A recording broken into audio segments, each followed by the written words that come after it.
Dengan mempelajari Sirah Nabawiyah, maka makin menambah kecintaan kepadanya. Semoga yang subscribe juga dimudahkan jalannya menuju surga. Silahkan tekan tombol like supaya postingan ini semakin tersebar. Dan tulis doa serta hajat pemirsa di kolom komentar. Semoga semakin banyak yang mengaminkan, maka semakin cepat terkabul. Nabi Sulaiman alaihi salam adalah manusia terkaya sepanjang sejarah kehidupan manusia di muka bumi. Dalam beberapa kitab suci seperti Al-Quran, Alkitab, dan Injil, Nabi Sulaiman alaihi salam dijelaskan sebagai manusia terkaya yang pernah hidup di muka bumi. Tidak ada satupun manusia yang bisa mengalahkan total kekayaannya hingga hari kiamat tiba.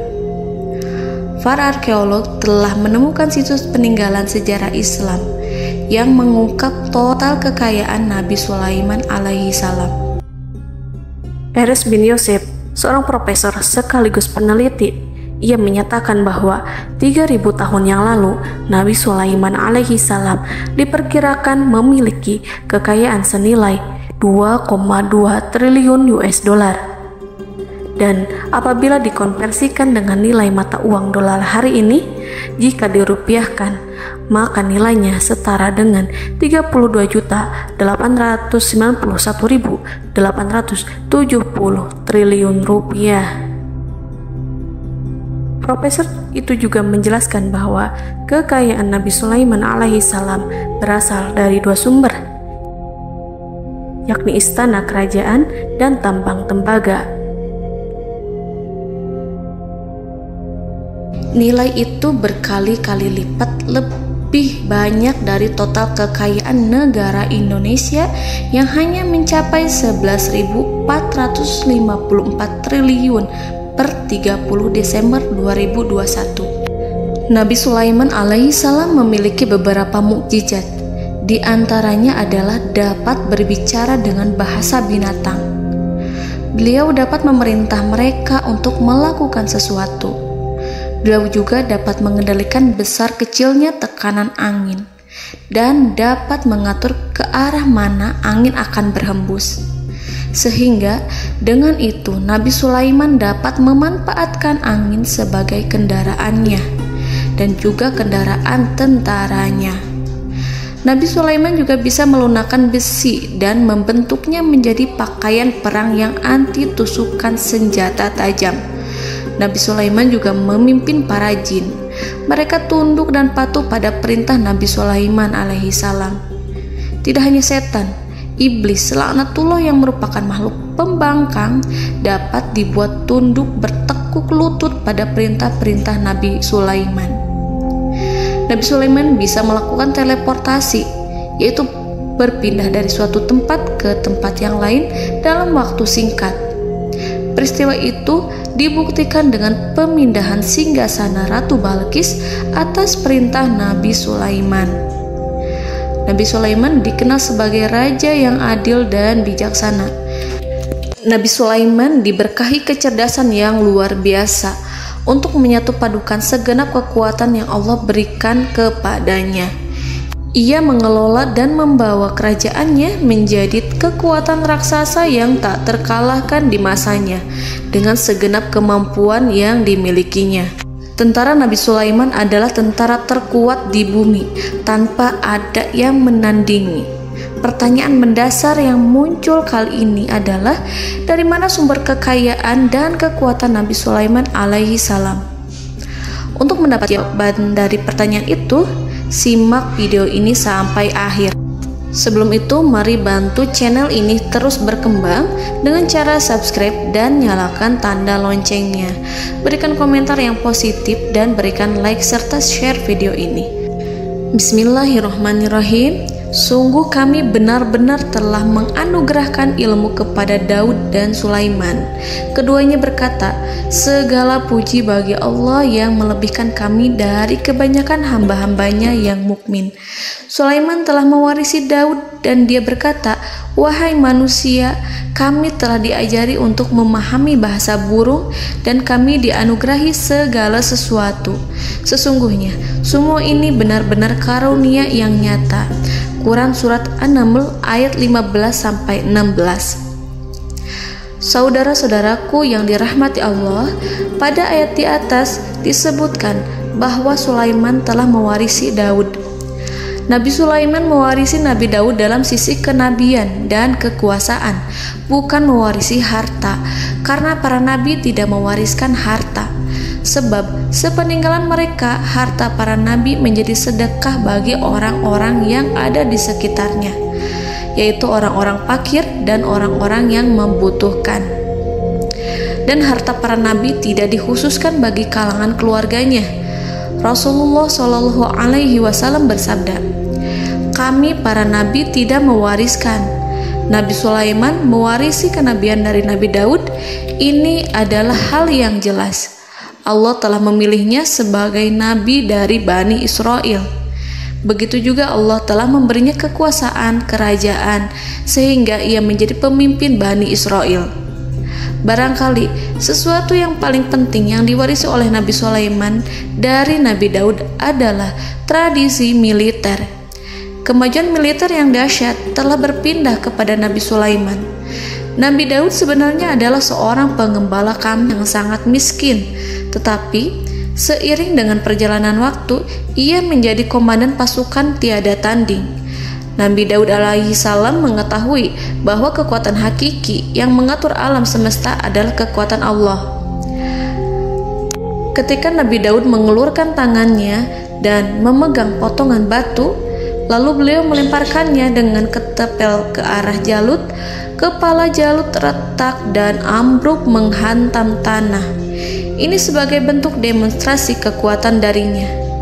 Kehadiran Nabi Daud mengubah pasukan Bani Israel, di mana mereka sebelumnya lari jika berhadapan dengan musuh.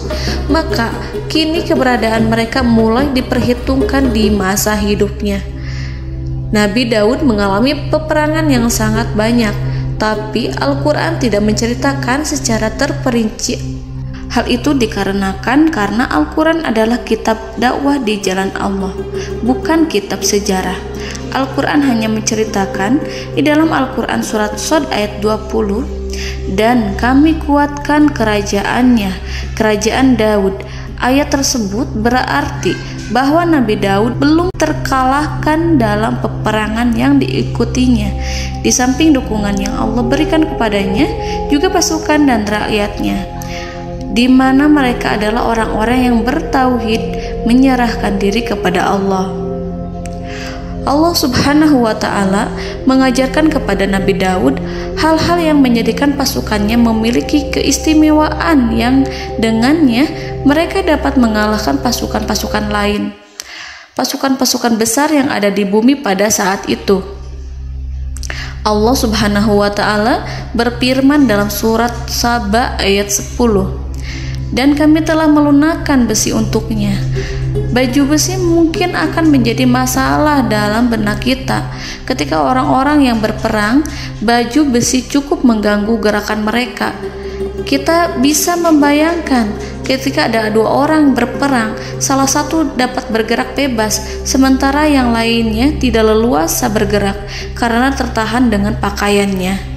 Namun, dengan kekuasaan Allah, Nabi Daud dapat melunakkan besi dan membuat baju besi yang ringan, yang mudah untuk digunakan. Ini adalah kemajuan penting yang Allah berikan kepada Nabi Daud dan tentaranya.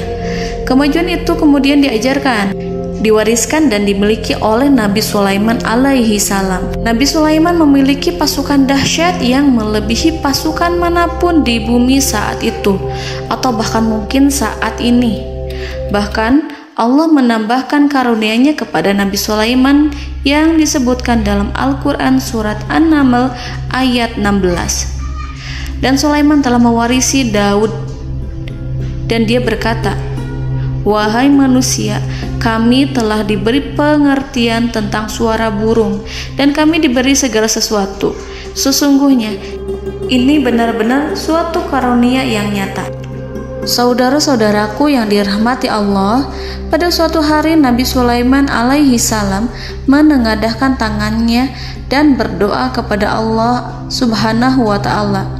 Antara hati Nabi dan Allah tidak ada penghalang, tidak ada jarak, tidak ada sekatan waktu, tidak ada satupun dari para nabi yang berdoa kepada Allah kecuali doanya pasti dikabulkan. Doa Nabi Sulaiman alaihi salam direkam dalam Al-Quran surat Shad ayat 35. Nabi Sulaiman berkata, "Ya Tuhanku, ampunilah aku, anugerahkanlah kepadaku kerajaan yang tidak dimiliki oleh seorang pun sesudahku." Nabi Sulaiman menginginkan dari Allah sesuatu kerajaan yang belum pernah diperoleh oleh siapapun setelahnya. Allah Subhanahu wa ta'ala mengabulkan doa Nabi Sulaiman dan memberinya kerajaan tersebut. Nabi Sulaiman mewarisi kekuasaan, kenabian, hikmah ilmu dari Nabi Daud alaihi salam. Orang-orang menyebut Nabi Sulaiman Al-Hakim, Sulaiman yang bijaksana. Kebijaksanaan Nabi Sulaiman tidak terbatas pada keadilannya di tengah-tengah manusia dan juga kasih sayangnya kepada mereka. Namun, kebijaksanaan Nabi Sulaiman juga berlaku di kalangan burung dan binatang lainnya. Nabi Daud juga mengenal bahasa burung, tetapi Nabi Sulaiman dapat berbicara dengan bahasa burung. Bahkan, ia dapat menggantikannya sebagai pembantunya. Ketika Nabi Daud bertasbih di gunung, burung-burung serta binatang buas ikut bertasbih bersamanya. Bahkan angin pun berhenti untuk mendengarkan tasbih itu. Sedangkan Nabi Sulaiman alaihi salam, Allah Subhanahu wa ta'ala memberinya karunia lebih dari itu, di mana binatang-binatang buas tunduk padanya, begitu juga angin dan burung. Saudara-saudaraku yang dirahmati Allah, Nabi Sulaiman alaihi salam mampu mendengarkan bisikan semut yang berbicara kepada sesama mereka. Bahkan ia mampu memerintahkan semut tersebut sehingga semut itu menjadi taat pada perintahnya. Pasukan Nabi Sulaiman memiliki kekuatan yang sangat dahsyat. Belum pernah ada di dunia ini satu pasukan pun yang memiliki kekuatan seperti itu. Kekuatan Nabi Sulaiman berasal dari beberapa kombinasi yang sangat mengagumkan, sehingga karenanya ia tidak dapat tertandingi. Kekuatan itu terdiri dari manusia, binatang-binatang, jin, dan lain sebagainya. Kita mengetahui bahwa jin adalah makhluk Allah dan manusia tidak mampu melihatnya atau menghadirkannya atau meminta pertolongan kepadanya. Sedangkan Nabi Sulaiman telah diberi Allah suatu kemampuan untuk menundukkan jin, memperkerjakan mereka sebagai tentara di tengah-tengah peperangan. Bahkan ia mampu menjadikan mereka sebagai pekerja-pekerja kasar di kerajaannya saat tidak ada peperangan. Oleh sebab itu, ketika ada pasukan lain yang mencoba melawan pasukan Nabi Sulaiman, mustahil mereka akan mendapatkan kemenangan. Bahkan pasukan Nabi Sulaiman diperkuat oleh pasukan burung. Burung di pasukan Nabi Sulaiman memerankan tugas penting, yaitu menjadi agen intelijen. Kita mengetahui bahwa peranan informasi saat peperangan adalah hal yang penting. Dari informasi tersebut, pasukan dapat mengetahui keadaan lawannya. Demikianlah peranan burung pada pasukan Sulaiman. Ia terbang di tengah-tengah musuh. Kemudian, ia kembali kepada Nabi Sulaiman untuk menyampaikan berita tentang keadaan lawannya. Di samping jin dan burung, Allah juga menundukkan angin untuk Nabi Sulaiman. Nabi Sulaiman dapat memerintahkan angin dan ia mampu untuk menaiki angin tersebut. Dalam Al-Quran surat Shad ayat 36-40, Allah Subhanahu wa ta'ala berfirman, "Kami tundukkan kepada angin yang berhembus dengan baik menurut kemana saja yang dikehendaki Sulaiman. Dan kami tundukkan pula kepadanya setan-setan, semuanya ahli bangunan dan penyelam, dan setan yang lain yang terikat dalam belenggu. Inilah anugerah kami, maka berikanlah kepada orang lain atau tahanlah untuk dirimu tanpa perhitungan, dan sesungguhnya dia mempunyai kedudukan yang dekat pada sisi kami dan tempat kembali yang baik." Saudara-saudaraku yang dirahmati Allah, Allah Subhanahu wa Ta'ala juga memberikan kemampuan yang tak seorang pun dari para nabi mendapatkannya, yaitu kemampuan untuk memerintah setan. Setan adalah salah satu bagian dari jin. Ia adalah kelompok yang celaka dari bangsa jin. Kelompok ini sebenarnya tidak mampu dikuasai oleh manusia. Bahkan jin yang soleh tidak dapat mengatur setan. Adapun Nabi Sulaiman, Allah telah memberinya kekuasaan untuk menundukkan setan dan mempekerjakannya, bahkan mengikatnya dengan rantai serta menghukumnya jika ia menentang pada perintahnya. Setan membangun untuk Sulaiman istana-istana, patung-patung dan alat-alat perang. Bahkan setan-setan itu menyelam ke dasar lautan untuk mengeluarkan permata dan yakut untuk Sulaiman. Jika di antara setan yang menentang perintahnya, maka Nabi Sulaiman alaihi salam mengikatnya dengan rantai. Ini semua menunjukkan kekayaan Nabi Sulaiman dan kekuasaannya, di mana ia mampu mengatur banyak makhluk di bumi ini. Tentu saja, kemampuan itu semua adalah atas izin dari Allah Subhanahu wa Ta'ala sebagai mukjizat darinya. Allah Subhanahu wa Ta'ala berfirman dalam Al-Quran surat Saba ayat 12, dan sebagian dari jin adalah yang bekerja di hadapannya di bawah kekuasaannya dengan izin Tuhannya, dan siapa yang menyimpang di antara mereka dari perintah kami, maka kami rasakan kepadanya azab neraka yang apinya menyala-nyala. Para jin itu membuat untuk Sulaiman apa yang dikehendakinya, dari gedung-gedung yang tinggi, patung-patung, dan piring-piring yang besarnya seperti kolam, atau periuk yang tetap berada di atas tungku. Saudara-saudaraku yang dirahmati Allah, Nabi Sulaiman yang bijaksana adalah penguasa yang tak tertandingi di muka bumi. Meskipun memperoleh nikmat-nikmat khusus yang agung itu yang Allah berikan kepada Sulaiman, beliau tetap menunjukkan dirinya sebagai manusia yang paling banyak berzikir kepada Allah dan manusia yang paling banyak bersyukur di zamannya. Saudara-saudaraku yang dirahmati Allah, sebagaimana Allah Subhanahu wa Ta'ala memberikan nikmat kepada ayahnya Nabi Daud alaihi salam, di mana ia mampu melunakkan besi, dan Allah mengajarinya bagaimana cara mencairkan besi, maka Nabi Sulaiman alaihi salam dapat memanfaatkan tembaga yang cair untuk peperangan. Dan juga di saat perdamaian, pada saat peperangan, beliau mencampur tembaga dengan besi dan menjadikannya perunggu. Mereka menggunakan senjata-senjata perunggu dalam peperangan seperti pedang, baju besi, dan juga pisau. Senjata-senjata ini adalah senjata yang paling kuat pada saat itu. Sedangkan di saat damai, tembaga digunakan untuk membuat bangunan, perhiasan, dan sebagainya. Meskipun Nabi Sulaiman mendapatkan nikmat yang besar dan karunia yang khusus, Allah Subhanahu wa Ta'ala mengujinya dengan suatu ujian yang dahsyat. Ujian yang akan selalu datang kepada seorang hamba yang soleh. Ketika hamba itu mendapatkan kedudukan besar, maka ujiannya pun menjadi besar. Allah Subhanahu wa Ta'ala menguji Nabi Sulaiman dengan penyakit. Diceritakan oleh Fahru Roji, Nabi Sulaiman diuji dengan suatu penyakit yang keras, di mana kedokteran saat itu tidak dapat dan tidak mampu mengatasinya. Sakitnya Nabi Sulaiman sangat keras sehingga para dokter dari kalangan manusia ataupun jin tidak mampu menghilangkan penyakit itu. Lalu burung-burung menghadirkan rumput-rumput yang dianggapnya sebagai obat, tetapi Nabi Sulaiman tak kunjung sembuh. Semakin hari penyakit Nabi Sulaiman semakin menjadi-jadi, sehingga ketika Nabi Sulaiman duduk di atas kursi, ia duduk bagaikan tubuh tanpa roh.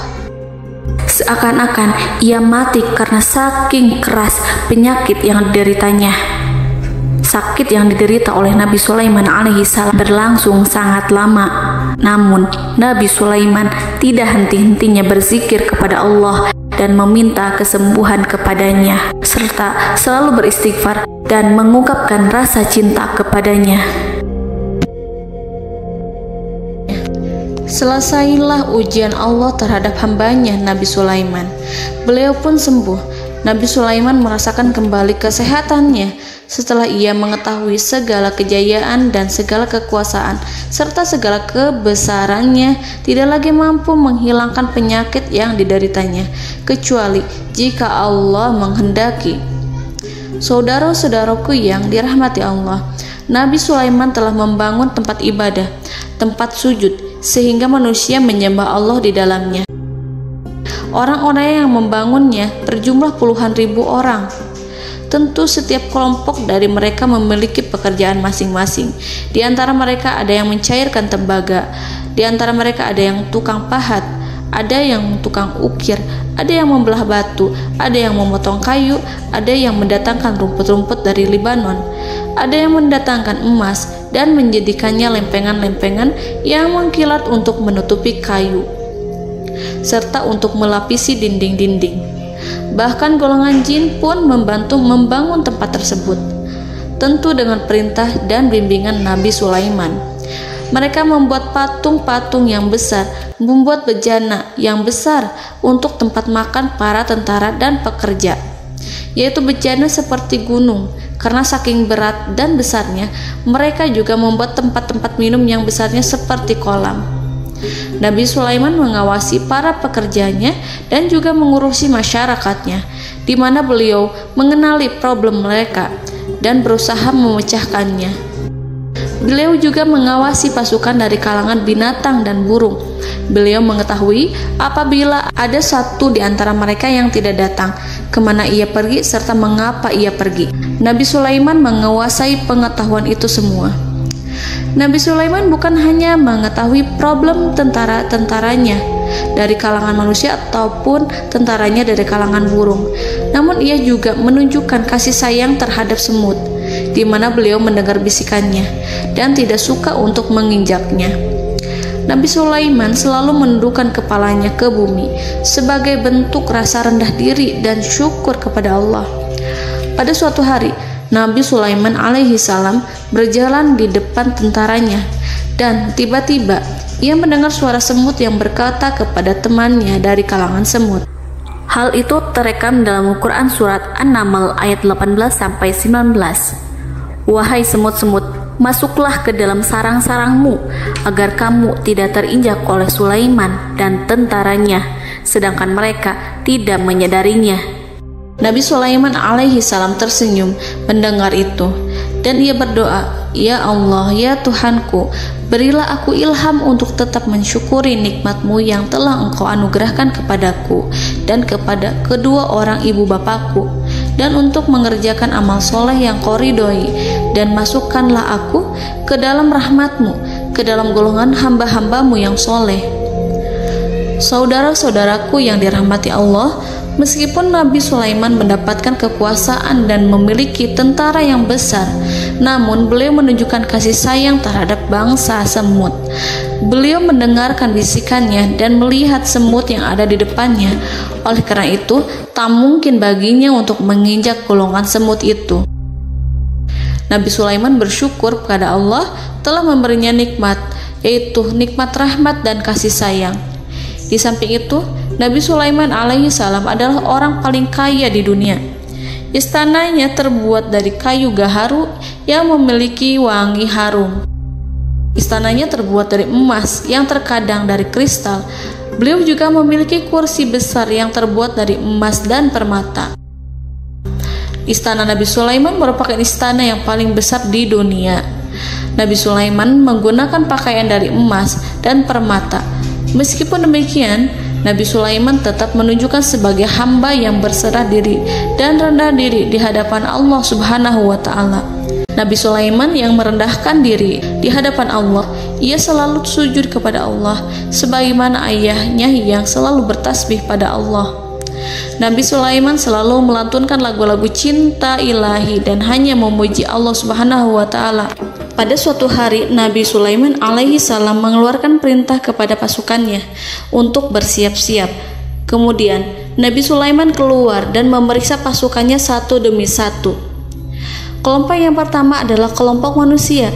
Nabi Sulaiman memperhatikan kesiapan mereka. Lalu Nabi Sulaiman mengeluarkan perintah-perintah kepada mereka. Kemudian Nabi Sulaiman memeriksa kelompok jin dan menyampaikan perintahnya kepada mereka.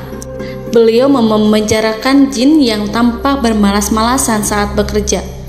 Lalu beliau memeriksa binatang dan berkata kepada mereka, apakah mereka sudah makan dengan baik? Apakah mereka tidur dengan nyenyak? Apakah ada yang mengadu pada mereka, misalkan karena penyediaan makanan yang tidak layak? Apakah ada di sana yang sakit dan lain sebagainya? Ketika Nabi Sulaiman merasa puas dengan semuanya, Nabi Sulaiman memasuki tenda tempat berkumpulnya para burung. Nabi Sulaiman alaihi salam kemudian memasuki tenda tersebut, mengamati keadaan di sekitarnya, sehingga beliau mengetahui bahwa ada satu burung yang tidak hadir, yaitu burung hudhud. Mengapa aku tidak melihat burung hudhud?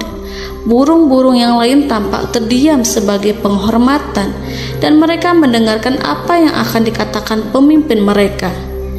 Nabi Sulaiman mengarahkan pandangannya pada semua burung dan tidak menemukan burung hudhud di antara mereka. Tak seekor burung pun yang mengetahui keberadaannya. Burung hudhud absen pada apel wajib kali ini. Nabi Sulaiman mulai menampakkan kemarahannya. Tiba-tiba, seekor burung kecil memberanikan diri untuk berkata kepada Nabi Sulaiman, "Wahai Nabi yang mulia, seharusnya hudhud ada bersamaku kemarin untuk melaksanakan tugas penyelidikan. Ia adalah pemimpin misi itu. Namun, burung hudhud belum datang. Oleh karena itu, aku tidak pergi bersamanya." Burung itu tampak gemetar. Nabi Sulaiman mengetahui bahwa hudhud tidak hadir dan tak seorang pun mengetahui kemana ia pergi. Burung hudhud pergi tanpa izin terlebih dahulu. Dalam keadaan marah, Nabi Sulaiman berkata, "Sungguh aku benar-benar akan mengazabnya dengan azab yang sangat keras atau benar-benar menyembelihnya, kecuali jika ia benar-benar datang kepadaku dengan alasan yang jelas." Kawanan burung-burung mengetahui bahwa Nabi Sulaiman sedang marah dan telah menetapkan untuk menyiksa burung hudhud atau menyembelihnya atau justru memaafkannya dengan syarat ia datang dengan membawa alasan yang dapat menyelamatkannya, atau dengan kata lain, burung hudhud dapat memastikan bahwa ia melaksanakan tugas yang penting. Nabi Sulaiman menunjukkan kemarahan yang besar sehingga siapapun akan merasa takut kepada Nabi Sulaiman yang marah. Nabi Sulaiman kemudian pergi dari tempat burung tersebut. Nabi Sulaiman masih memikirkan keadaan burung hudhud. Seharusnya burung hudhud menjadi bagian penting dari badan intelijen. Apakah ia pergi untuk menyingkap suatu, atau apakah ia pergi hanya untuk bermain-main?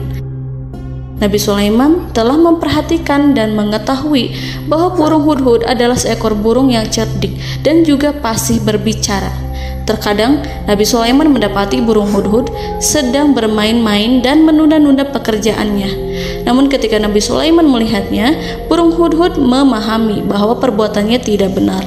Oleh karena itu, ia tidak boleh menyampur adukan antara waktu serius dan waktu bermain. Tidak lama setelah itu, burung hudhud tiba di tempat para burung. Burung-burung yang lain berkata kepadanya, "Wahai hudhud, pergilah engkau ke tempat Nabi Sulaiman. Jika ia mengetahui bahwa engkau telah sampai, jiwamu benar-benar terancam." Mendengar itu, burung hudhud segera beranjak. Ia terbang menemui Nabi Sulaiman. Pada waktu itu, Nabi Sulaiman sedang duduk bersama tentaranya yang lain. Burung hudhud berdiri. Ia telah merencanakan untuk memulai pembicaraan dengan Nabi Sulaiman sebelum Nabi Sulaiman bertanya kepadanya kemana dia pergi. Ini sebagai bukti bahwa hudhud telah melaksanakan suatu tugas yang penting. Dalam Al-Quran Surat An-Naml ayat 22, burung hudhud berbicara, "Aku telah mengetahui sesuatu yang kamu belum mengetahuinya, dan kubawa kepadamu dari negeri Saba suatu berita penting yang diyakini seakan-akan burung hudhud hendak berkata, 'Aku adalah hudhud yang miskin, tapi aku mengetahui apa yang tidak engkau ketahui, dan aku telah datang kepadamu dari kerajaan Saba dengan membawa berita yang sangat penting.'" Nabi Sulaiman tampak terdiam menunggu hudhud menyelesaikan kisahnya. Dalam surat An-Naml ayat 23-24, burung hudhud berkata, Sesungguhnya aku menjumpai seorang wanita yang memerintah mereka. Dia dianugerahi segala sesuatu serta mempunyai singgasana yang besar. Aku mendapati dia dan kaumnya menyembah matahari selain Allah. Dan setan-setan telah menjadikan mereka memandang indah perbuatan-perbuatan mereka, lalu menghalangi mereka dari jalan Allah, sehingga mereka tidak mendapat petunjuk. Burung hudhud diam. Nabi Sulaiman merasa bahwa hudhud menunjukkan kepasihan lisannya. Nabi Sulaiman berkata dalam Quran surat An-Naml ayat 27 sambil menunjukkan senyum manisnya. Nabi Sulaiman berkata, "Akan kami lihat apakah kamu benar wahai hudhud, ataukah kamu termasuk orang-orang yang berdusta." Seakan-akan burung hudhud ingin mengatakan, "Aku tidak berbohong, wahai Nabi yang mulia." Namun diamnya Sulaiman membuat takut sehingga burung hudhud terdiam. Nabi Sulaiman terdiam karena berpikir, lalu ia memutuskan sesuatu setelah itu. Beliau melihat kepada lainnya dan meminta secari kertas. Nabi Sulaiman menulis surat singkat dan menyerahkannya kepada hudhud serta memerintahkan kepadanya seperti yang dikatakan dalam Quran surat An-Naml ayat 28. "Pergilah dengan membawa suratku ini, lalu jatuhkanlah kepada mereka, kemudian berpalinglah dari mereka, lalu perhatikanlah apa yang mereka bicarakan." Al-Quranul Karim hanya menceritakan dalam Quran surat An-Naml bagaimana perginya hudhud dan bagaimana ia menyerahkan surat itu. Lalu Al-Quran langsung menyebut keadaan kerajaan Balqis yang saat itu sedang membaca surat di depan para pembesar kerajaan dan para menterinya. Dalam Al-Quran surat An-Naml ayat 29-31 berkatalah Balqis, "Wahai pembesar-pembesar, sesungguhnya telah dijatuhkan kepadaku sebuah surat yang mulia. Sesungguhnya surat ini dari Sulaiman, dan sesungguhnya isinya dengan menyebut nama Allah yang Maha Pengasih lagi Maha Penyayang, bahwa janganlah kalian berlaku sombong terhadapku, dan datanglah kepadaku sebagai orang yang berserah diri." Saudara-saudaraku yang dirahmati Allah, dalam surat tersebut Nabi Sulaiman menyebutkan supaya mereka menyerahkan diri dan tunduk kepada perintah Nabi Sulaiman. Nabi Sulaiman memerintahkan agar mereka meninggalkan penyembahan terhadap matahari. Nabi Sulaiman tidak mempersoalkan akidah mereka dan tidak memuaskan mereka dengan apapun. Nabi Sulaiman hanya memerintahkan bahwa ia berada di atas kebenaran. Bukankah ia didukung kekuatan yang berlandaskan keyakinan yang dimilikinya? Nabi Sulaiman hanya memerintahkan mereka agar tunduk dan patuh kepadanya. Ratu Sabak menyampaikan surat tersebut di tengah-tengah kaumnya. Dalam Quran surat An-Naml ayat 32 dijelaskan, "Dan berkatalah Balqis, wahai para pembesar, berilah aku pertimbangan dalam urusanku ini. Aku tidak pernah memutuskan sesuatu persoalan sebelum kamu berada dalam majelisku." Saudara-saudaraku yang dirahmati Allah, para pembesar istana Balqis menentang surat tersebut. Isi surat itu membangkitkan kesombongan kaum Sabak, di mana mereka merasa lebih kuat. Mereka mengetahui bahwa di sana ada seorang yang mencoba menentang mereka dan mengisyaratkan peperangan kepada mereka. Lalu ia meminta kepada mereka untuk memenuhi syarat-syaratnya sebelum terjadinya peperangan dan kekalahan. Dalam surat An-Naml ayat 33, mereka menjawab, "Kita adalah orang-orang yang memiliki kekuatan dan juga memiliki keberanian yang sangat besar dalam peperangan. Dan keputusan berada di tanganmu, wahai rajaku. Maka pertimbangkanlah apa yang akan kamu perintahkan." Saudara-saudaraku yang dirahmati Allah, para pembesar kaum Sabak seakan ingin berkata, "Kita siap untuk melaksanakan perang." Tampaknya ratu itu memiliki kebijakan yang lebih baik dari pembesar kaumnya. Surat Sulaiman itu membuatnya berpikir lebih jernih dan lebih berhati-hati. Ia berusaha sebisa mungkin menghindari peperangan. Ratu itu berpikir dalam tempo yang lama. Nama Sulaiman tidak diketahuinya dan ia pun belum pernah mendengarnya. Oleh karena itu, Ratu kaum Sabak tidak mampu mengetahui dan mendeteksi seberapa besar kekuatan Nabi Sulaiman. boleh jadi Nabi Sulaiman memiliki kekuatan yang dahsyat sehingga ia mampu memerangi kekuasaannya dan mengalahkannya. Kemudian ratu memperhatikan apa yang ada di sekelilingnya. Ia melihat kemajuan masyarakatnya dan juga kekayaannya. Barangkali ia mengira bahwa Nabi Sulaiman iri terhadap kemajuan dan kekayaannya itu, sehingga Nabi Sulaiman ingin menyerangnya. Setelah mempertimbangkan isi surat Nabi Sulaiman dengan cermat, Ratu Saba memilih untuk tidak bersikap ceroboh dan bodoh. Ratu lebih suka untuk menggunakan bahasa kelembutan. Ia mengirim kepada Nabi Sulaiman suatu hadiah yang besar. Ratu mengira bahwa Nabi Sulaiman seorang yang ambisius, yang boleh jadi ia telah mendengar tentang kekayaan kerajaan Saba.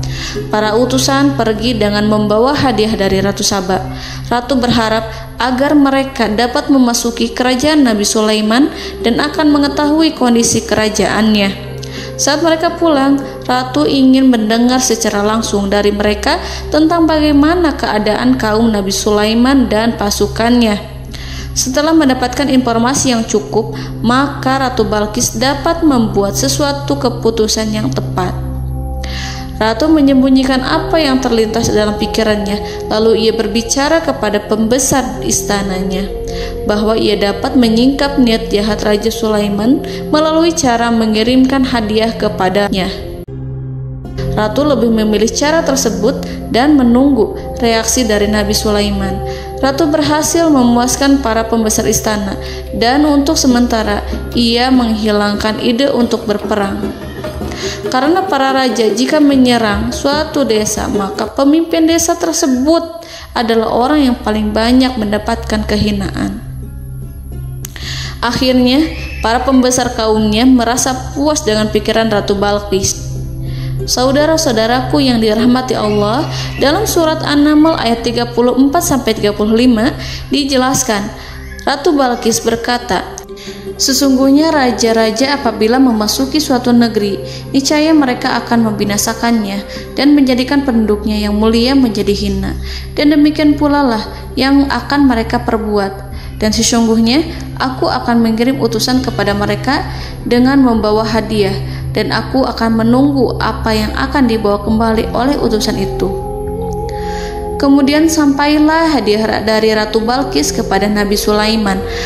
Para intelijen Nabi Sulaiman memberitahunya bahwa utusan Balqis datang dengan membawa hadiah. Nabi Sulaiman langsung mengetahui bahwa Ratu Balqis itu sengaja mengirim orang-orangnya untuk mengetahui atau untuk mendapatkan informasi tentang kekuatannya.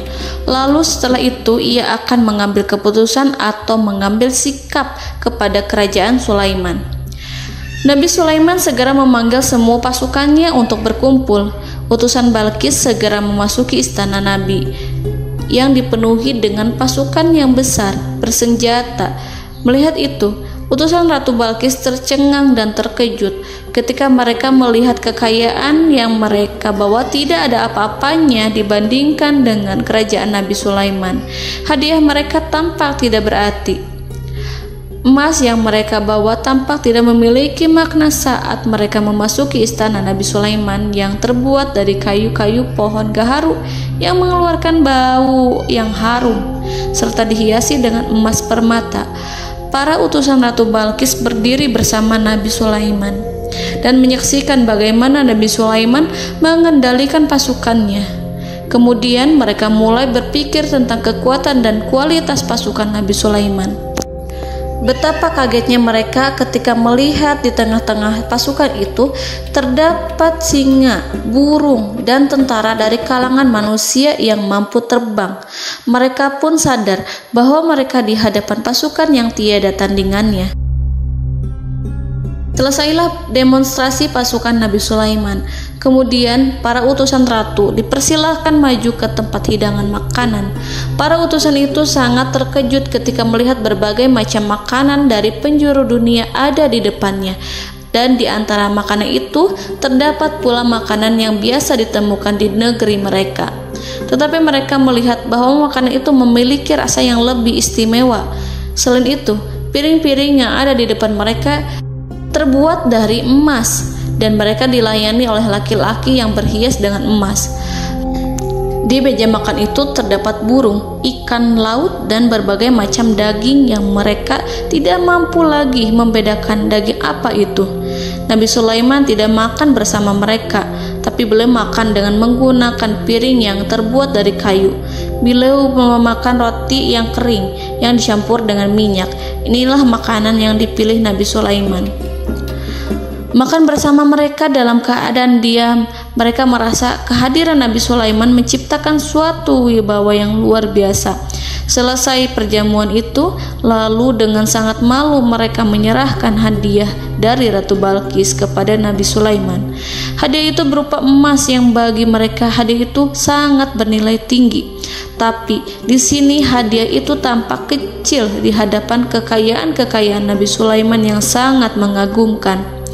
Nabi Sulaiman memperhatikan hadiah dari Ratu Balqis itu dan berkata dalam Quran surat An-Naml ayat 36, "Maka apa yang diberikan Allah kepadaku lebih baik daripada apa yang diberikannya kepadamu, tetapi kamu merasa bangga dengan hadiahmu."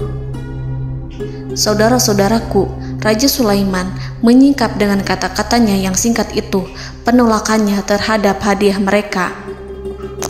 Ia memberitahu utusan itu bahwa ia tidak menerima hadiah tersebut. Ia tidak merasa puas dengan hadiah itu. Yang membuatnya puas hanyalah, janganlah kalian berlaku sombong terhadapku dan datanglah kepadaku sebagai orang-orang yang berserah diri. Lalu Nabi Sulaiman berkata kepada mereka dengan pelan. Hal itu diabadikan dalam Al-Quran surat An-Naml ayat 37. "Kembalilah kepada mereka, sungguh kami akan mendatangi mereka dengan bala tentara yang mereka tidak kuasa melawannya. Dan pasti kami akan mengusir mereka dari negara itu, yaitu negeri Saba, dengan terhina. Dan mereka akan menjadi tawanan-tawanan yang hina." Saudara-saudaraku yang dirahmati Allah, Nabi Sulaiman kemudian meninggalkan para utusan ratu setelah terlebih dahulu mengancam mereka. Para utusan itu berharap agar Nabi Sulaiman mau menunggu kunjungan Ratu Balqis yang akan membawa misi perdamaian. Akhirnya, sampailah para utusan Ratu Balqis ke negeri Saba. Mereka segera menuju istana sang ratu. Mereka memberitahu bahwa negeri mereka ada di ujung tanduk. Mereka menceritakan kepada ratu tentang kekuatan Nabi Sulaiman dan tidak mungkin bagi mereka mampu melawannya. Mereka meyakinkan Ratu Balqis bahwa ia harus mengunjunginya dan melihat sendiri bagaimana kebesaran kerajaan Nabi Sulaiman. Kemudian Ratu Balqis menyiapkan dirinya untuk pergi menuju kerajaan Nabi Sulaiman. Nabi Sulaiman duduk di kursi kerajaan di tengah-tengah para pembesarnya dan para menterinya, serta para komandan pasukannya. Beliau berpikir tentang sosok Balqis. Nabi Sulaiman mengetahui bahwa Balqis menuju tempatnya. Balqis dikelilingi rasa takut. Nabi Sulaiman berpikir sejenak tentang bagaimana matahari disembah. Ia memikirkan bagaimana informasi yang diterima oleh intelijennya tentang kemajuan kerajaan Balqis dalam bidang kesenian dan ilmu pengetahuan. Nabi Sulaiman bertanya kepada dirinya sendiri, apakah kemajuan menjadi penghalang untuk mengetahui kebenaran? Apakah ratu itu senang dengan kekuatan yang dicapainya? Dan ia membayangkan bahwa kekuatannya adalah segalanya. Dengan kemajuan yang dimilikinya, Nabi Sulaiman ingin membuat kejutan agar ratu mengetahui bahwa Islam yang diyakini oleh Nabi Sulaiman adalah satu-satunya yang mampu mendatangkan kemajuan dan kekuatan yang hakiki, sehingga ia dapat membandingkan antara keyakinannya dalam menyembah matahari beserta kemajuan yang dicapainya dengan keyakinan Nabi Sulaiman beserta kemajuan yang diraihnya. Saudara-saudaraku yang dirahmati Allah, para mata-mata Nabi Sulaiman telah memberitahunya bahwa hal yang sangat disegani dan dikagumi oleh kaum Balqis adalah kerajaan Saba, yaitu singgasana Ratu Balqis. Singgasana itu terbuat dari emas dan batu delima. Singgasana tersebut dijaga oleh penjaga yang sangat disiplin, di mana mereka tidak pernah lalai sedikit pun. Oleh karena itu, sangat tepat apabila Nabi Sulaiman menghadirkan singgasananya di sini, di kerajaannya. sehingga ketika ratu tiba, maka ia dapat duduk di atasnya. Nabi Sulaiman ingin membuat kejutan kepadanya dan menunjukkan bahwa kemampuannya tersebut yang berlandaskan pada keislaman. Nabi Sulaiman melakukan yang demikian itu dengan harapan agar si ratu tunduk kepadanya. Ide itu terlintas dalam diri Nabi Sulaiman. Lalu ia mengangkat kepalanya dan menoleh kepada anak buahnya. Hal itu diabadikan dalam Quran Surat An-Naml ayat 38. Wahai para pembesar, siapakah di antara kamu sekalian yang sanggup membawa singgasananya kepadaku sebelum mereka datang kepadaku sebagai orang-orang yang berserah diri? Saudara-saudaraku, perhatikanlah ungkapan pikiran Nabi Sulaiman tersebut. Semua pemikirannya berkisar tentang keislaman para penyembah matahari, tentang bagaimana beliau dapat memberikan petunjuk kepada mereka di jalan Allah. Yang pertama menjawab pertanyaan Nabi Sulaiman adalah jin Ifrit. Dalam Quran Surat An-Naml ayat 39, berkatalah Ifrit yang cerdik dari golongan jin, "Aku akan datang kepadamu dengan membawa singgasana itu sebelum kamu berdiri dari tempat dudukmu. Sesungguhnya aku benar-benar kuat untuk membawanya, lagi dapat dipercaya." Nabi Sulaiman berdiri dari tempat duduknya. Setelah 1 jam atau 2 jam, jin itu berjanji kepadanya untuk menghadirkan singgasana Balkis. Sebelum itu, istana Nabi Sulaiman di Palestina, sedangkan istana Balkis terletak di Yaman. Antara singgasana tersebut dengan singgasana Nabi Sulaiman berjarak lebih dari ribuan mil. Barangkali pesawat yang cepat sekalipun yang kita kenal hari ini tidak akan mampu membawa dan mendatangkan istana itu dalam waktu 1 jam. Tetapi masalahnya di sini, berhubung dengan kekuatan jin yang serba misterius, Nabi Sulaiman tidak mengomentari sedikit pun terhadap apa yang dikatakan oleh Ifrit. Nabi Sulaiman tampak menunggu tanggapan lain yang mampu menghadirkan singgasana Balkis yang lebih cepat dari jin Ifrit. Nabi Sulaiman menoleh kepada seorang yang di sana, yang duduk di atas naungan. Hal itu diceritakan dalam Al-Quran Surat An-Naml ayat 40. Berkatalah seseorang yang mempunyai ilmu dari Alkitab, "Aku akan membawa singgasana itu kepadamu sebelum matamu berkedip." Maka tatkala Sulaiman melihat singgasana itu terletak di hadapannya, ia pun berkata, "Ini termasuk karunia Tuhanku untuk menguji aku. Apakah aku akan bersyukur atau mengingkari nikmatnya? Dan barang siapa yang bersyukur, maka sesungguhnya dia bersyukur untuk kebaikan dirinya sendiri. Dan barang siapa yang ingkar, maka sesungguhnya Tuhanku maha kaya lagi maha mulia." Saudara-saudaraku, belum lama seseorang yang mempunyai ilmu dari Alkitab menyatakan kalimatnya, sehingga singgasana itu tiba-tiba ada di depan Nabi Sulaiman, yang mampu menghadirkan singgasana itu lebih cepat dari kedipan mata.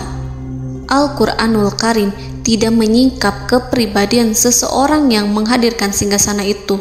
Al-Quran hanya menggarisi bahwa orang itu mempunyai ilmu dari Alkitab. Al-Quran tidak menjelaskan kepada kita apakah ia seorang malaikat ataukah manusia ataukah jin. Al-Quran sengaja tidak menyingkap hakikat kitab yang dimaksud. Saudara-saudaraku yang dirahmati Allah, setelah melihat singgasana itu, Nabi Sulaiman bersyukur kepada Allah. Ia mulai memperhatikan singgasana sang ratu. Singgasana tersebut merupakan simbol pembangunan dan juga kemajuan, tetapi tampaknya ia hanya sesuatu yang biasa saja jika dibandingkan dengan kekuasaan dan kebesaran ciptaan yang dibuat oleh manusia dan jin di kalangan istana Nabi Sulaiman. Nabi Sulaiman memikirkan dalam tempo yang sangat lama singgasana Ratu Balkis itu. Kemudian beliau memerintahkan agar singgasana itu diperbaiki, sehingga saat Ratu Balkis datang, dia akan mengujinya. Apakah Ratu Balkis dapat mengenali singgasananya ataukah tidak? Dalam Al-Quran Surat An-Naml ayat 41, Nabi Sulaiman berkata, "Ubahlah baginya singgasananya, maka kita akan melihat apakah dia mengenal ataukah dia termasuk orang-orang yang tidak mengenalnya." Saudara-saudaraku yang dirahmati Allah, Nabi Sulaiman memerintahkan agar dibangun istana yang akan digunakan untuk menyambut Ratu Balkis. Nabi Sulaiman memilih tempat di laut, dan ia memerintahkan agar dibangun suatu istana di mana sebagian besarnya terdiri dari air laut. Nabi Sulaiman memerintahkan agar lantainya itu terbuat dari kaca yang tebal dan kuat, sehingga orang-orang yang berjalan di atas istana itu akan dapat melihat di bawahnya ada ikan-ikan berwarna-warni yang berenang-renang. Dan mereka akan melihat rumput-rumput laut yang bergerak-gerak. Akhirnya, selesailah pembangunan istana itu. Saking bersihnya kaca lantainya, sehingga tampak di sana tidak ada kaca. Burung hudhud memberitahu Nabi Sulaiman bahwa Balqis telah sampai dekat kerajaannya. Kemudian Ratu Balqis datang. Al-Quran tidak menyebutkan keadaan Nabi Sulaiman saat menyambut Balqis, namun Al-Quran menunjukkan dua sikap Ratu Balqis. Yang pertama, bagaimana sikap Balqis ketika pertama kali melihat singgasananya yang datang mendahuluinya, padahal ia telah meninggalkan pengawalannya untuk tetap setia menjaga singgasananya itu. Keadaan kedua adalah keadaan di depan istana yang dibangun untuk penyambutan Balqis. Istana itu penuh dengan permata yang berenang-renang di bawahnya ikan-ikan. Dalam Quran Surat An-Naml ayat 42 dijelaskan, dan ketika Balqis datang, ditanyakanlah kepadanya, "Serupa inikah singgasanamu?" Balqis menjawab, "Seakan-akan singgasana ini adalah singgasanaku. Kami telah diberi pengetahuan sebelumnya, dan kami adalah orang-orang yang berserah diri." Saudara-saudaraku, pada dialek di atas, Balqis melihat singgasananya dan ia tercengang saat mengetahui bahwa itu adalah singgasana miliknya. Namun kemudian ia mulai ragu karena melihat tidak sepenuhnya itu singgasana miliknya. Jika itu benar-benar miliknya, lalu bagaimana ia datang mendahuluinya? Dan bila bukan singgasananya, maka bagaimana Sulaiman dapat meniru sepersis dan seteliti itu? Padahal Sulaiman tidak pernah sekalipun ke kerajaannya. Nabi Sulaiman berkata saat melihat Balqis mengamati singgasananya, "Apakah ini singgasanamu?" Balqis terlihat sangat kebingungan, namun setelah itu ia menjawab, "Sepertinya benar." Nabi Sulaiman berkata, "Kami telah diberi ilmu sebelumnya dan kami sebagai orang-orang muslim." Saudaraku yang dirahmati Allah, melalui pertanyaan Nabi Sulaiman ingin mengisyaratkan kepada Balqis agar ia membandingkan antara keyakinannya beserta ilmu yang dicapainya dengan keyakinan Nabi Sulaiman yang muslim beserta pengetahuan yang telah diraihnya.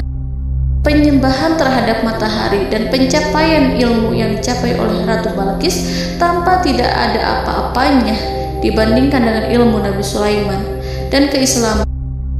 Nabi Sulaiman telah mendahuluinya dalam bidang ilmu karena keislamannya. Karena itu, sangat mudah baginya untuk mengungguli Balqis dalam ilmu-ilmu yang lainnya. Demikianlah yang disyaratkan dalam pertanyaan Nabi Sulaiman kepada Ratu Balqis. Ratu Saba itu mengetahui bahwa ini adalah singgasananya, di mana singgasana itu datang lebih dahulu daripada dirinya. Beberapa bagian darinya telah diubah saat Balqis masih di perjalanan menuju ke tempat Nabi Sulaiman. Ia berpikir kemampuan apa yang dimiliki Nabi Sulaiman. Ratu Balqis tercengang melihat apa yang disaksikannya, yang berupa buah dari keimanan Nabi Sulaiman dan hubungannya dengan Allah Subhanahu wa Ta'ala. Sebagaimana Balqis juga tercengang ketika melihat kemajuan di bidang ilmu pembangunan, seni, dan ilmu-ilmu yang lainnya. Maka ia tidak lebih kagum lagi saat melihat hubungan yang kuat antara keislaman Nabi Sulaiman dengan ilmunya serta kemajuan yang diraihnya. Dalam Al-Quran Surat An-Naml ayat 43 dijelaskan, dan apa yang disembahnya selama ini selain Allah mencegahnya untuk melahirkan keislamannya, karena sesungguhnya ia terdahulu termasuk orang-orang yang kafir. Saudara-saudaraku yang dirahmati Allah, berguncanglah dalam benak Balqis ribuan hal ketika melihat keyakinan kaumnya runtuh di hadapan Nabi Sulaiman. Ia menyadari matahari yang disembahnya hanya merupakan ciptaan Allah, dan Allah lah yang menggerakkannya untuk hamba-hambanya. Lalu terbitlah matahari kebenaran dalam dirinya. Hatinya diterangi oleh cahaya baru yang tidak akan tenggelam seperti tenggelamnya matahari. Masa keislamannya hanya menunggu waktu. Ratu Balqis memilih waktu yang tepat untuk mengumumkan keislamannya. Allah Subhanahu wa Ta'ala berfirman dalam Quran Surat An-Naml ayat 44. Dikatakan kepadanya, masuklah ke dalam istana. Maka tatkala ia melihat lantai istana itu, dikiranya kolam air yang besar dan disingkapnya 2 betisnya. Berkatalah Sulaiman, sesungguhnya ia adalah istana licin yang terbuat dari kaca. Berkatalah Balqis, wahai Tuhanku, sesungguhnya aku telah berbuat zalim terhadap diriku dan aku berserah diri bersama Sulaiman kepada Allah Tuhan semesta alam. Saudara-saudaraku yang dirahmati Allah, dikatakan kepada Balqis, masuklah ke dalam istana. Ketika ia masuk, maka ia tidak menyaksikan adanya kaca, tetapi ia melihat air, sehingga ia mengira akan bersinggungan dengan air. Lalu ia menyingkapkan sedikit bajunya agar bajunya itu tidak basah. Nabi Sulaiman mengingatkannya tanpa melihatnya agar ia tidak khawatir terhadap pakaiannya, karena pakaiannya tidak akan basah sebab di sana tidak ada air. Itu sekedar kaca yang halus, yang saking halusnya sehingga ia tidak tampak. Pada kesempatan itulah Balqis mengumumkan keislamannya yang mengakui kelalimannya, dan ia menyatakan menyerahkan diri kepada Nabi Sulaiman dan kepada Allah Tuhan semesta alam. Lalu kaumnya pun mengikutinya dan mereka memeluk Islam. Balqis menyadari ia berhadapan dengan penguasa yang terbesar di bumi dan Nabi Allah yang mulia. Untuk pertama kalinya, wajah Sulaiman tampak dihiasi dengan senyuman yang menunjukkan kepuasannya sejak Balqis mengunjunginya. Demikianlah Nabi Sulaiman mewujudkan kejayaannya yang hakiki dan menyebarkan cahaya Islam di muka bumi. Saudara-saudaraku, Al-Quran tidak menyebutkan kisah Balqis setelah keislamannya. Para ahli tafsir mengatakan bahwa ia menikah dengan Nabi Sulaiman. Selain itu, ada yang mengatakan bahwa ia menikah dengan salah satu orang dekat Nabi Sulaiman. Ada juga yang mengatakan bahwa sebagian Raja Habasyah adalah keturunan dari buah perkawinan ini. Wallahu a'lam bishawab. Saudara-saudaraku yang dirahmati Allah, Nabi Sulaiman hidup di tengah-tengah kejayaan dan kemuliaan di bumi. Kemudian Allah menetapkan kematian untuknya, sebagaimana kehidupan Sulaiman berada di puncak kemuliaan dan kejayaan yang penuh dengan keajaiban yang luar biasa, maka kematiannya pun merupakan tanda-tanda kebesaran Allah yang penuh dengan keajaiban. Demikianlah bahwa kematiannya sesuai dengan kehidupannya, sesuai dengan kejayaannya. Allah berfirman tentang kematian Sulaiman di dalam Al-Quran Surat Saba ayat 14. Maka tatkala kami telah menetapkan kematian Nabi Sulaiman, tidak ada yang menunjukkan kepada mereka kematiannya itu kecuali rayap yang memakan tongkatnya. Maka tatkala ia telah tersungkur, tahulah jin bahwa kalau sekiranya mereka mengetahui yang gaib, tentulah mereka tidak akan tetap dalam siksa yang menghinakan. Saudara-saudaraku, kemampuan Nabi Sulaiman untuk menundukkan jin dan mempekerjakan mereka serta hubungan mereka dengan semua itu menimbulkan fitnah di tengah-tengah manusia dalam hal tertentu. Kematian Nabi Sulaiman merupakan batasan jawaban terhadap fitnah ini. Kami tidak mengetahui siapa yang mengklaim bahwa jin mengetahui hal yang gaib. Apakah itu setan yang terkutuk, atau jin yang bodoh, atau manusia yang tertipu? Kami tidak mengetahui siapa yang bertanggung jawab terhadap tersebarnya isu yang keliru ini. Yang kita ketahui adalah bahwa hal tersebut adalah mempengaruhi sebagian manusia dan jin. Barangkali manusia berkata kepada diri mereka, selama jin melakukan perbuatan yang luar biasa ini, maka apa gerangan yang menjadikan mereka tidak mengetahui hal yang gaib itu? Manusia itu lupa bahwa kunci kegaiban berada di tangan Allah. Masalah ilmu gaib tidak akan mampu dikuasai oleh jin dan manusia. Hanya Dia yang mengetahuinya, dan manusia diberitahu hanya sedikit sekali. Saudara-saudaraku yang dirahmati Allah, seakan-akan Allah telah merencanakan bahwa kematian Sulaiman bertujuan untuk menghancurkan pemikiran itu, yaitu pemikiran bahwa jin mengetahui hal-hal yang gaib. Jin bekerja untuk Nabi Sulaiman selama beliau hidup, dan tatkala beliau meninggal, maka tugas mereka menjadi bebas. Nabi Sulaiman meninggal tanpa diketahui oleh jin, sehingga mereka tetap bekerja untuk mereka, tetap mengabdi kepada Sulaiman. Seandainya mereka mengetahui hal yang gaib, niscaya mereka tidak akan meneruskan pekerjaan mereka. Saudara-saudaraku, pada suatu hari Nabi Sulaiman memasuki mihrabnya untuk itikaf ibadah dan beribadah kepada Allah. Tak seorang pun yang berani mengganggu khalwatnya. Mihrab Sulaiman terletak di puncak gunung dan dindingnya terbuat dari permata. Pada suatu hari, Nabi Sulaiman duduk bersandar pada tongkatnya dan ia tampak tenggelam dalam tafakur. Beliau berzikir pada Allah hingga rasa kantuk menguasainya. Lalu setelah itu malaikat maut menemuinya. Nabi Sulaiman pun meninggal. Beliau bersandar kepada tongkatnya. Jin melihatnya dan mengira bahwa beliau sedang sholat, sehingga mereka pun terus melanjutkan pekerjaannya. Berlalulah hari demi hari yang panjang. Datanglah rayap, yaitu semut kecil yang memakan kayu. Hewan itu mulai memakan tongkat Nabi Sulaiman. Rayap itu tampak lapar. Sebagian dari tongkat Nabi Sulaiman dimakan beberapa hari oleh rayap itu. Ketika yang dimakannya semakin bertambah, maka tongkat itu pun menjadi rusak dan kemudian jatuh dari tangan Nabi Sulaiman alaihi salam. Tubuh mulia itu kehilangan keseimbangan dan kemudian jatuh terhempas di bumi. Tatkala tubuh suci itu tersungkur, maka manusia segera menuju ke arahnya. Mereka menyadari dan mengetahui bahwa Nabi Sulaiman telah meninggal dalam waktu yang lama. Jin menyadari bahwa mereka tidak mengetahui hal yang gaib, dan manusia pun mengetahui hakikat ini. Seandainya jin mengetahui hal yang gaib, niscaya ia tidak akan meneruskan siksa yang hina. Mereka tidak akan bekerja kepada Sulaiman. Demikianlah Nabi Sulaiman alaihi salam meninggal dalam keadaan duduk dan sholat di mihrabnya. Lalu berita itu tersebar bagaikan api di bumi. Manusia, burung, dan binatang buas mengantarkan jenazah Nabi Sulaiman. Sekawanan burung tampak sedih dan menangis. Semua makhluk bersedih. Akhirnya tak seorang pun mengetahui bahasa burung di bumi. Meninggallah seorang yang memahami pembicaraan burung, binatang-binatang, jin, dan lain sebagainya.